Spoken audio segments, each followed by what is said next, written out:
जय जगन्नाथ। आज हम जानेंगे भगवान विष्णु जी के मत्स्य अवतार के बारे में। मत्स्य अवतार भगवान विष्णु के प्रथम अवतार है।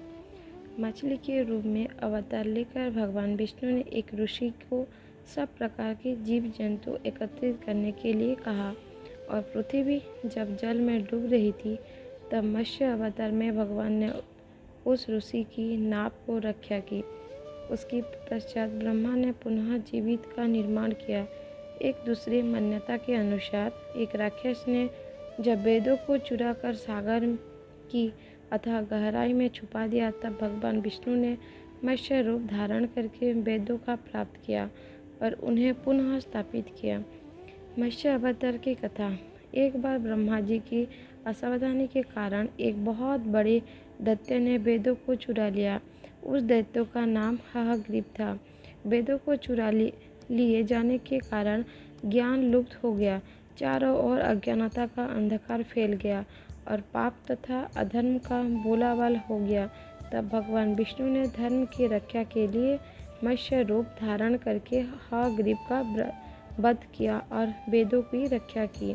भगवान ने मत्स्य का रूप किस प्रकार धारण किया, इसका विस्मयकारिणी कथा इस प्रकार है। कल्पांत के पूर्व एक पुण्यात्मा राजा तप कर रहा था। राजा का नाम सत्यव्रत था। सत्यव्रत पुण्यात्मा तो था ही, बड़े उदार हृदय का भी था। प्रभात का समय था, सूर्योदय हो चुका था। सत्यव्रत कृतमाला नदी में स्नान कर रहा था।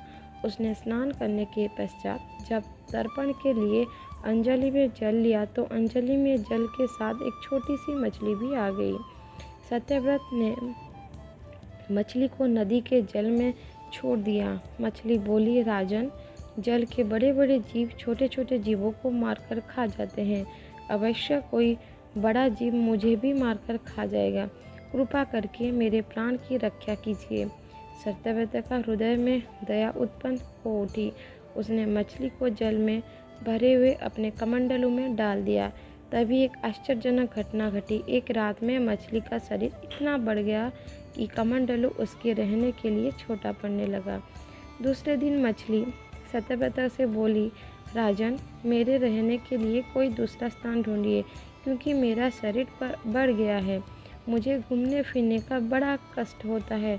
सत्यव्रत ने मछली को कमंडलू से निकालकर पानी से भर हुए मटके में रख दिया। यहाँ भी मछली का शरीर रात भर में ही मटके में इतना बढ़ गया कि मटका भी उसके रहने के लिए छोटा पड़ गया। दूसरे दिन मछली पुनः सत्यव्रत से बोली, राजन, मेरे रहने के लिए कहीं और प्रबंध कीजिए क्योंकि मटका भी मेरे रहने के लिए छोटा पड़ रहा है। तब सत्यव्रत ने मछली को निकालकर एक सरोवर में डाल किया, किंतु सरोवर में मछली के लिए छोटा पड़ गया। इसके बाद सत्यव्रत ने मछली को नदी में और फिर उसके बाद समुद्र में डाल दिया। आश्चर्य, समुद्र में भी मछली का शरीर इतना अधिक बढ़ गया कि मछली के रहने के लिए वह छोटा पड़ गया। अतः मछली पुनः सत्यव्रत से बोली, राजन, यह समुद्र भी मेरे रहने के लिए उपयुक्त नहीं है। मेरे रहने की व्यवस्था कहीं और कीजिए। अब सत्यव्रत विस्मित हो उठा। उसने आज तक ऐसा मछली कभी नहीं देखी थी। वह विस्मय भरे स्वर में बोला, मेरे बुद्धि को विस्मय के सागर में डुबो देने वाली आप कौन हैं? मत्स्य रूपीधारी श्रीहरि ने उत्तर दिया, राजन, हयग्रीव नामक दैत्य ने वेदों को चुरा लिया है। जगत में चारों ओर अज्ञान और अधर्म का अंधकार फैला हुआ है। मैंने हयग्रीव को मारने के लिए ही मत्स्य का रूप धारण किया है।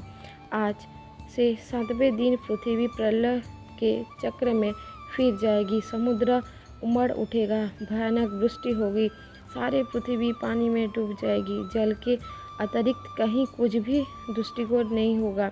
आपके पास एक नाव पहुंचेगा। आप सभी अंजाओं और औषधियों के बीज को लेकर सप्त ऋषियों के साथ नाव पर बैठ जाइएगा। मैं उसी समय आपको पुनः दिखाई पड़ूंगा और आपको आत्मतत्व का ज्ञान प्रदान करूंगा। सत्यव्रत उसी दिन से हरि का स्मरण करते हुए प्रलय का प्रतीक्षा करने लगे। 7वें दिन प्रलय का दृश्य उपस्थित हो उठा। समुद्र भी उमड़कर अपने सीमाओं से बाहर बनने लगा। भयानक वृष्टि होने लगी। थोड़ी ही देर में सारी पृथ्वी पर जल ही जल हो गया। संपूर्ण पृथ्वी जल में समा गई।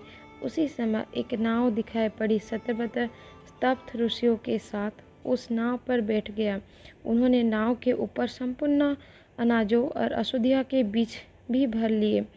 नाव प्रलय के सागर में तैरने लगी। प्रलय उसके सागर में उस नाव को अतिरिक्त कहीं भी कुछ भी नहीं दिखाई दे रहा था।